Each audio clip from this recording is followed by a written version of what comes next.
Okay mga kaibigan, so alas 12 na naman nga. And alam nyo kung ano ibig sabihin nun. May nakita nyo sa title and thumbnail ng video na to. Pero, ayan nga. Ito na nga mga kaibigan.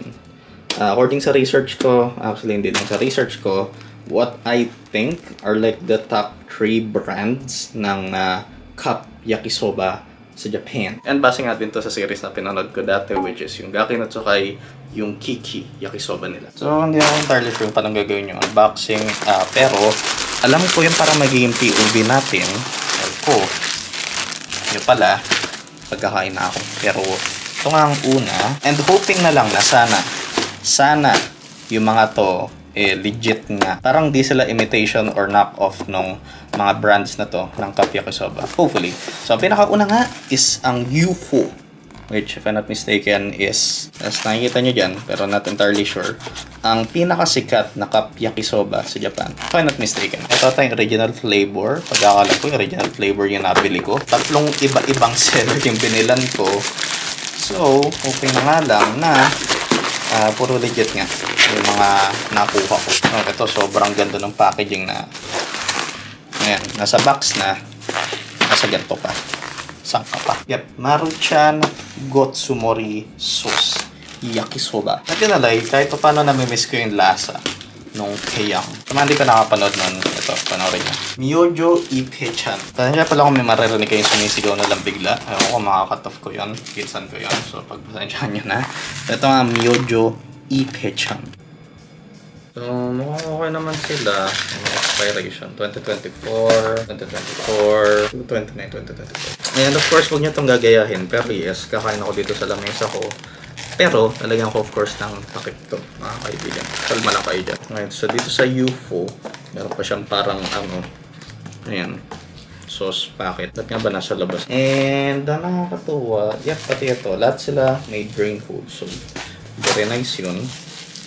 Ako, maubos ko yung tatlong to, pero at least, yeah, compare natin yung tatlong to. And according sa taste buds ko, ano kaya ang best dito? Again, according sa taste buds ko, alam kong may mga ranking dyan, mga cup yakisoba, and kung ano pa, pero according nga dito Isang kabobohan ko nga pala is wala akong soup drinks. Tulad ng payang video, wala naman akong soup drinks sa video na ito. So, pakulo muna tayo. Yes, pinuno ko na to ng tubig. Ito talaga yung medyo curious talaga yung malasahan agad So, ito unahin ko. Ang UFO. Ito, may mga gulay and shit na sa loob na itong packet ng UFO. And yes, alam ko dapat hindi ko sinabayan magsalita yung kettle.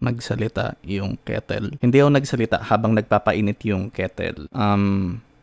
No, basta yun, pasensya na. Sauce packet nyo, ito lang ata. Pero dapat hindi ko sinabayan magsalita to. Oh yan, late realization. Bobo. So, ito nga yung mga sauce packets ni Maruchan. May Japanese mayo din tayo dito. Ayan na yung sauce packet natin. Kay Myojo. Ito din pala. Bali nga gawin ko at the same time na 2 minutes kung hahayaan na kumukulo yung tubig sa kanila. Kasi of course, ang target natin is la dente.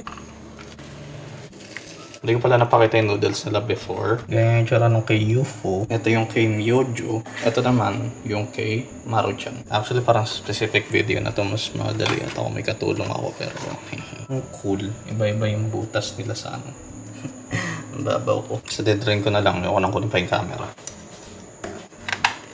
Okay, hindi ko na-realize. Meron din palang mayo tong si Myojo. Ako lang ba? Parang pareho lang ata si Myojo tsaka si Maruchan. And of course, white mayo din kay Maruchan.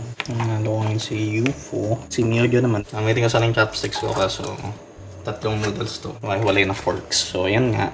Si Maruchan. Yan pala itong gagayahin. Yun ako kung health conscious kayo. Yung ko lumamigagad yung mga to. So, medyo namamadali. Yan, para makita nyo saglit. Ibibigay sa akin yan. UFO, Maruchan, and Myojo Ipe, which parang basically the same na yung dalawang to. I'm not sure, pero malalaman nga. And orange juice, which I know isn't the best palate cleanser, pero wala akong coke So, yun. Ayan, yung lumamigagad yung mga to. Una-una, UFO. Like yung payang, I was expecting higher, pero at least yung taste nito is not as strong compared sa payang. And maganda dito, actually may mga little bits tayo ng meat dyan. So yun, so nakita nyo. But again, this is still, cup noodles, so don't expect too much. So UFO, so far, it's okay. Siguro yung payang, at least pag-aaral ako sa lasa nun, is parang moreish siya. Mas gusto ko siyang kainin kasi parang mas nakaka-addict siya. Eto, this is okay. Maruchan. Siguro baka dahil sa Japanese mayo, pero damn, yung hit ng ng Japanese mayo, bagay na bagay, okay na pare. Pero taste-wise, not gonna lie, ewan ko ako lang, baka hindi lang ganun ka-refined yung palate ko. Taste-wise, parang pareho lang dito sa UFO kung wala tong mayo. Bagay na bagay yung Japanese mayo dito. Balik na ako saglit dito. Kami nagagawa din tong orange juice. Sa panlasa ko na sure. Balik tayo saglit sa UFO. Actually, scratch that. Iba siya. Not so much. Pero, tong UFO, mas savory yung lasa niya. Ano ma-describe yun? May certain umami siya. Well, wala dito, obviously, kay Maruchan. Baka nga dahil mainly sa Japanese mayo, kaya moreish talaga. Mas moreish si Maruchan. And last one, bago tumamig nga, si Myojo. Ito din, woof! Yung hint nung mayo. Talagang yun yung unang mag-hit sa pang-amoy mo. No, hindi ako sure. Baka yung certain na noodle lang na nakuha ko, talagang medyo gumuhit sa lalamunan ko yung Japanese mayo. Pero masyado atang overpowering yung taste ng Japanese mayo dito. Mukhang medyo overpowering lang dun sa certain na bite na nakuha ko. Baka dahil sa Japanese mayo, parang namamas yung parang flavor talaga nila. Siguro dapat na-try ko muna sila without the Japanese mayo. Pero masarap sila as is. Ayun tayo kay Maruchan. Dito kay Maruchan, parang perfectly nagbe-blend yung Japanese mayo sa sauce niya. Dito kay Myojo, and obviously sa mga ayaw dyan, hater ng mayonnaise, ba't pa ba kayo nanonood? Parang na-overpower talaga yung mismong lasa ng sauce niya because of the Japanese mayo. Well, dito, kay Maruchan, yung blend niya is very nice. And of course, kay UFO, hindi ko sure kung tama maging description ko dito kay UFO. Pero dito, parang mas close to what you would get, I would assume, an authentic yakisoba. At least yung taste niya parang ganun. Surprisingly, parang medyo nabubusog ako. Hindi ko sinisising orange juice dito, pero dapat di pa ako ganun kabusog.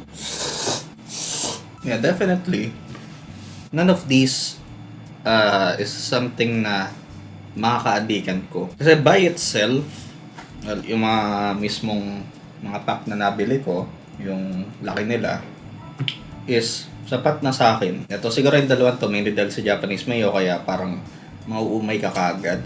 Don't get me wrong, Japanese mayo is the bomb. Pero parang nakakaumay kagad. And siguro UFO is something I see myself eating every once in a while. Hey, that's Japanese cup yakisoba.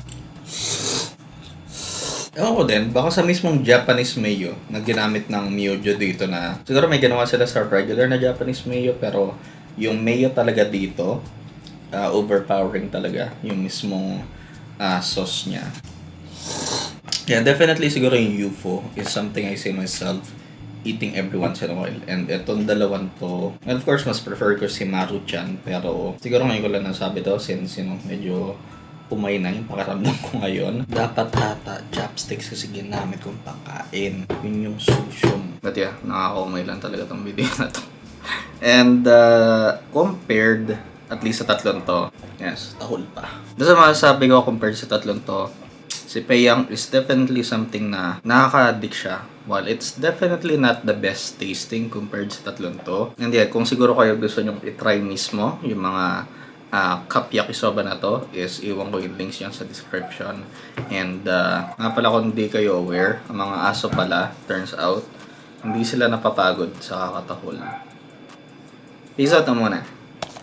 Flip a bag, now I'm serving a Tesla. Going back, shawty with me, I stepped up. GTA for the ops, ain't no less up. Shawty born to be my angel, yeah, I'm blessed up. Cooking right up in the stew, gotta check the